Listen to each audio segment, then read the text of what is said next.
নমস্কার বন্ধুরা, বিধায়কনাথ বাপ্পা চ্যানেলে আপনাদের সবাইকে স্বাগত জানাই। আজকের ভিডিওতে আমরা জানব বিপ্লবী রাজেন্দ্রনাথ লাহিড়ীর জীবনী সম্পর্কে।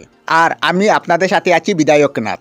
মহাভারতের অভিমন্যু যেমন মাতৃগর্ভে থাকাকালীন চক্রব্যূহে প্রবেশের কৌশল আয়ত্ত করেছিলেন, ঠিক সেই রকম বীর বিপ্লবী রাজেন্দ্রনাথ লাহিড়ীও যেমন স্বাধীন ভারত প্রতিষ্ঠার শিক্ষামন্ত্রে দীক্ষিত হয়েছিলেন মাতৃগর্ভেই। উনার পিতা কীর্তিমোহন লাহিড়ীও ছিলেন স্বাধীনতা সংগ্রামী এবং তখন রাজেন্দ্রনাথ লাহিড়ী মাতৃক পিরিয়ডে তখন তার পিতার বঙ্গভঙ্গ আন্দোলনের সক্রিয়ভাবে অংশগ্রহণ করে বেশ কিছুদিন জেলে ছিলেন। উনার দাদা ছিলেন অনুশীলন সমিতির সদস্য, তাই রাজেন্দ্রনাথ লাহিড়ীর রক্তে ছিল স্বাধীনতা সংগ্রামের বীজ। রাজেন্দ্রনাথ লাহিড়ীর মধ্যে ধর্ম বা জাতি নিয়ে মতামত ছিল না। বিপ্লব বলতে তিনি শুধু ইংরেজদের বিতাড়িত করা বুঝতেন। তিনি চেয়েছিলেন সমাজের আমূল সংস্কার। নিজে ব্রাহ্মণ হয়েও তিনি পইতে পড়তেন না, ছুয়াছুতে তিনি কখনো বিশ্বাস করতেন না। তার জন্ম 29শে জুন 1901 সালে, মতান্তরে অনেকে 23শে জুনও বলেন। তৎকালীন বাংলাদেশের পদ্মা জেলায় এক সম্ভ্রান্ত পরিবারে তার জন্ম হয়। তার যখন 9 বছর বয়স তখন তাকে তার মাতুলায় বারাণসীতে পাঠিয়ে দেওয়া হয়, কারণ তার পিতা দাদা স্বদেশী আন্দোলনে যুক্ত থাকার কারণে তাদের বাড়ির উপরে থাকত কড়া পুলিশের নজর। বেনারস হিন্দু ইউনিভার্সিটি থেকে তিনি বিএ পাশ করেন। এমএ প্রথম বর্ষর পাঠরত অবস্থায় তিনি বিপ্লবী সত্যেন্দ্রনাথ সান্যালের সংস্পর্শে আসেন এবং অনুশীলন সমিতির সাথে যোগদান করেন। তিনি অগ্রদূত নামে একটি হাতে লেখা পত্রিকা বের করতেন, নিয়মিত প্রবন্ধ লিখতেন। বঙ্গবাসী এবং শঙ্খ নামক দুইটি মাসিক পত্রিকায় তিনি বেনারসে একটি বাংলা পত্রিকায় লাইব্রেরি প্রতিষ্ঠা করেন তার মা বসন্ত কুমারীর নামে। এরপর রামপ্রসাদ বিসমুল্লার সাথে তার যোগাযোগ হয় অনুশীলন সমিতিতেই। সেখান থেকেই তিনি হিন্দুস্তান রিপাবলিক অ্যাসোসিয়েশনের সংস্পর্শে আসেন। ব্রিটিশ সরকারের বিরুদ্ধে লড়াই করার জন্য সাহস ও মনোবল প্রচুর থাকলেও বিপ্লবীদের অর্থের গোড়া ছিল শূন্য। এদিকে সহস্র সংগ্রামের জন্য চাই প্রচুর বোমা, বন্দুক, কার্তুস। শত অনুরোধেও অর্থ সাহায্য খুব কম সমৃদ্ধ মানুষেরা করত এসব সন্ত্রাসী বিপ্লবীদের। তাই রামপ্রসাদ বিসমিল্লার নেতৃত্বে পরিকল্পনা হয় কাকড়ি ষড়যন্ত্রের, যেখানে কয়েকজন বিপ্লবী মিলে টাউন সাহারনপুর লখনৌ এক্সপ্রেসকে ডাকাতি করেন। তবে কোনো সাধারণ মানুষের অর্থ লুট বা অত্যাচারের পরিকল্পনা তাদের ছিল না। তারা পরিকল্পনা করেছিল ওই ট্রেনে বুঝাই করা ব্রিটিশ সরকারের রাজস্ব সমৃদ্ধ সন্দুকগুলিকে লুট করা। কাকড়ি ষড়যন্ত্র রচনা একটি নিখুঁত পরিকল্পনার বাস্তবায়িকতার ফল, যা স্বাধীনতার ইতিহাসে প্রায় নজিরবিহীন।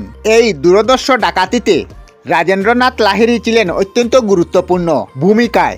1925 সালে 9ই আগস্ট কাকড়ি স্টেশনের কাছে রাজেন্দ্রনাথ লাহিড়ী টাউন সাহারনপুর লখনৌ প্যাসেঞ্জার ট্রেনের আপাতকালীন চেইন টেনে ট্রেনটিকে থামান। রামপ্রসাদ বিসমিল্লার নেতৃত্বে তারা সফলভাবে তাদের কার্য সাধন করে চলে যান।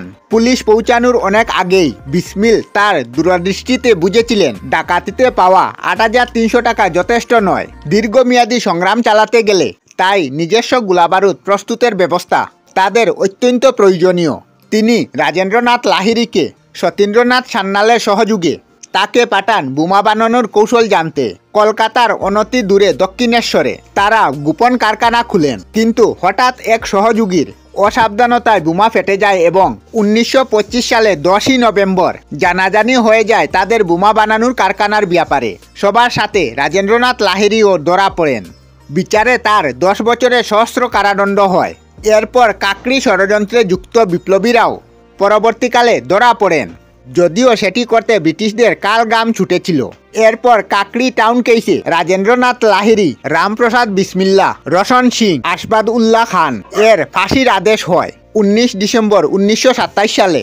কিন্তু কোনো অজ্ঞাত কারণে রাজেন্দ্রনাথ লাহিড়ীর ফাঁসি হয় 17ই ডিসেম্বর, অর্থাৎ দুদিন আগেই। উত্তরপ্রদেশের গান্ডু জেলে 1927 সালে 17ই ডিসেম্বর খুব বুড়ে উঠে রাজেন্দ্রনাথ লাহিড়ী নিজের কুটুরিতে রোজগারের মতো ব্যায়াম করছিলেন। তা দেখে জেলার সুপার তো অবাক। তিনি সরাসরি রাজেন্দ্রনাথ লাহিড়ীকে প্রশ্ন করে উঠলেন, কেন তিনি আজ মৃত্যুর দিনও আসন করতে বসেছেন। জেলা সাহেব, আমি একজন সনাতনী হিন্দু, তাই পুনর্জন্মে বিশ্বাস রাখি। পরের জন্মেও আমি স্বাস্থ্যবান শরীর নিয়ে জন্ম নিতে চাই, যাতে আমাদের অসম্পূর্ণ কাজটি সম্পূর্ণ করতে পারি। এটাই ছিল রাজেন্দ্রনাথ লাহিড়ীর বক্তব্য। আপনারা জানলে খুবই খুশি হবেন। সেই ঐতিহাসিক ফাঁসির মঞ্চকে এখনও তার মৃত্যু দিবসে ফুল দিয়ে সাজানো হয়। সাংস্কৃতিক অনুষ্ঠানে স্কুলের ছাত্ররা অংশগ্রহণ করেন এবং গন্ড জেলে এসে অসংখ্য মানুষ রাজেন্দ্রনাথ লাহিড়ীর আবক্ষ মূর্তিতে ফুলমালা দিয়ে শ্রদ্ধা জ্ঞাপন করেন। কাকড়ি কাণ্ডের প্রথম শহীদ তিনি। সমস্ত উত্তরপ্রদেশে আজও অত্যন্ত শ্রদ্ধার সাথে তার নাম উচ্চারণ করা হয়। আমরা আমাদের চ্যানেলে সব ধরনের ভিডিও আপলোড করি, যেমন ব্লগ, নিউজ, কুকিং ভিডিও, ধার্মিক আলোচনা ইত্যাদি। যদি আপনারা এই ধরনের ভিডিও দেখতে পছন্দ করেন তাহলে এই চ্যানেলটি নিশ্চয়ই সাবস্ক্রাইব করবেন। আমি আপনাদের সাথে বিদায়ক না, আজকের মতো বিদায় নিলাম। আর ভিডিওটি ভালো লাগে লাইক, শেয়ার ও কমেন্ট করবেন। ভিডিওটি সম্পূর্ণ দেখার জন্য অশেষ ধন্যবাদ।